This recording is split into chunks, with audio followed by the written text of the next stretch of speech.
കലോത്സവ നഗരിയിലെ media one സ്റ്റുഡിയോയിൽ നിന്നും അറബിക് മൊണാക്റ്റിലെ മത്സരാർത്ഥികളുമായി ഒരിക്കൽ കൂടി റഹീസ് റഷീദ്. ഇനി നമുക്ക് ഒരാൾ കൂടിയുണ്ട്.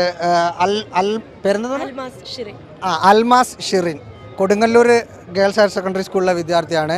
അറബിക് മോണോ ആക്റ്റാണ് ഐറ്റം അല്ലേ? ഇതിനു മുമ്പും കലോത്സവത്തിൽ പങ്കെടുത്തിട്ടുണ്ട്. കഴിഞ്ഞ വർഷം കണ്ണൂരിൽ അറബിക് നാടകത്തിനുണ്ടായിരുന്നു. സ്റ്റേറ്റ് ലെവൽ ഫസ്റ്റ് ആയിരുന്നു, ബെസ്റ്റ് ആക്ട്രസ് ആയിരുന്നു 2 വർഷമായിട്ട്. ഇപ്പോൾ ഈ വർഷം ചൊവ്വാഴ്ച നാടകമുണ്ട്. ഇന്ന് മോണാക്ട് കഴിഞ്ഞു. നാടകത്തിൽ ഈ വർഷം ഉണ്ട്. നമ്മുടെ ഒന്ന് പെർഫോം ചെയ്താലോ? ചെയ്യാം. മോണാക്ടിൻ്റെ ഭാഗം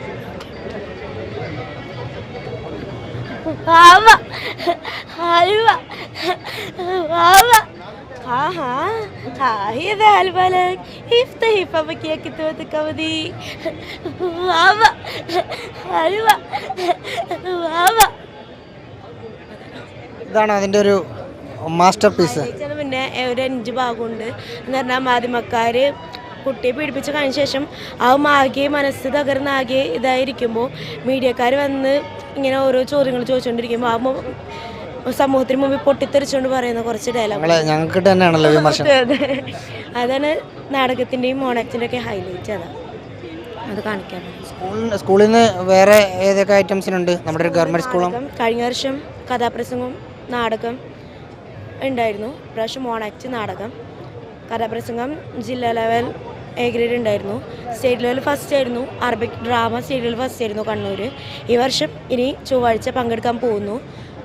മോണാക്ട് എ ഗ്രേഡ്. ഈ ബെസ്റ്റ് ആക്ട്രസ് ഒക്കെ ആയിട്ട് ഈ കലോത്സവ വേദികളിൽ മാത്രം ഇങ്ങനെ ഒതുങ്ങി നിൽക്കുകയാണോ അതോ അതല്ലേ നല്ലത്?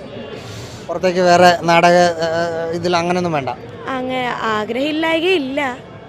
ഇപ്പോൾ തൽക്കാലം ഇങ്ങനെ പോകുന്നു. എന്ന് പറഞ്ഞാൽ ഞങ്ങളിങ്ങനെ കൊണ്ടുപോകുന്നത് ഞങ്ങളുടെ ടീച്ചറാണ്.